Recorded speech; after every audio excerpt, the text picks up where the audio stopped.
মৌলাদের কাপড় পরা এখানে হাজির হয়েছি মৃত্যু কিংবা মুক্তি হওয়ার জন্য।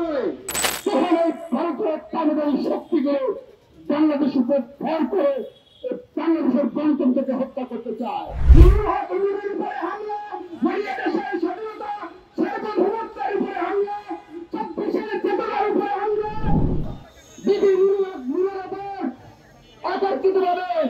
হামলা করেন, হত্যাচেষ্টা করেন, শুরু করে পরিকল্পিতভাবে যে হত্যার উদ্দেশ্যে মানবাধিকার পরিষদের উপর হামলা করা হয়েছে, সেটা কোন রাজনৈতিক দল কিংবা ব্যক্তি বা প্রতিষ্ঠানের উপর নয়।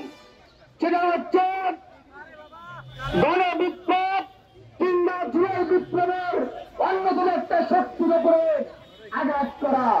সেটা সে হামলা হচ্ছে বাংলাদেশের মানচিত্রের উপরে থামা দেওয়ার সামিল। আমি এখন গ্রিন সিগন্যাল জানিয়ে দিচ্ছি এদেশের স্বাধীন মুক্তকামী মানুষদেরকে। আজ আপনারা দেখছেন মৌলাদের কাপড় পরা এখানে হাজির হয়েছি মৃত্যু কিংবা মুক্তি হওয়ার জন্য।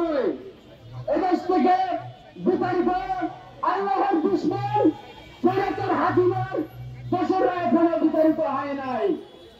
আমরা যদি চাইতাম, আমরা যদি মনে করতাম এই আওয়ামী লীগের দোসররা এদেশের জনগণ না, তাহলে আমরা সেদিন এমন একটা কাজ করতে পারতাম, আওয়ামী লীগের প্রত্যেকটা দোসরের সম্পত্তিকে গণতন্ত্রের মান হিসেবে আমরা গ্রহণ করতে পারতাম।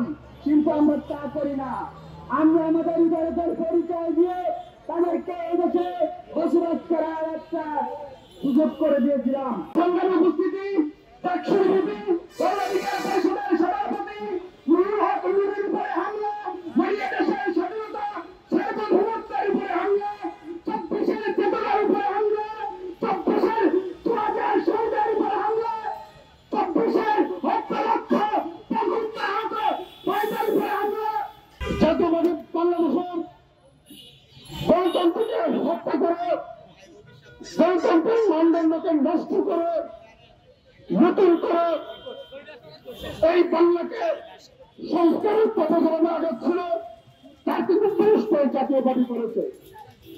বাংলাদেশ যখনই নির্মাণের দ্বারপ্রান্তে এসে পৌঁছায়, তখন এই ভারতের তালিবান শক্তিগুলো বাংলাদেশের উপর ভর করে বাংলাদেশের গণতন্ত্রকে হত্যা করতে চায়। গণতন্ত্রের প্রধান মানুষগুলোকে দমন করতে চায়। বাংলাদেশের 18 সংস্কার আন্দোলন থেকে উঠে আসা নেতৃত্ব, 24-এর গণঅভ্যুত্থানের অন্যতম মহানায়ক ডাক্তার সাবেক ডিপি গণঅধিকার পরিষদের সম্মানিত সভাপতির উপরে যতটুকু হত্যা করে, হত্যা চেষ্টা করে, যেভাবে হাসপাতালে ভর্তি করেছিল, ঠিক একইভাবে ভিন্ন দল মত ভিড়কে কণ্ঠস্বর করার জন্য এই ভারতের তালিবান শক্তিকে বাস্তবায়ন করার জন্য এই জাতীয়বাদীর মাধ্যমে সেটা লিগেট পাওয়ার জন্য তারা চেষ্টা করছে।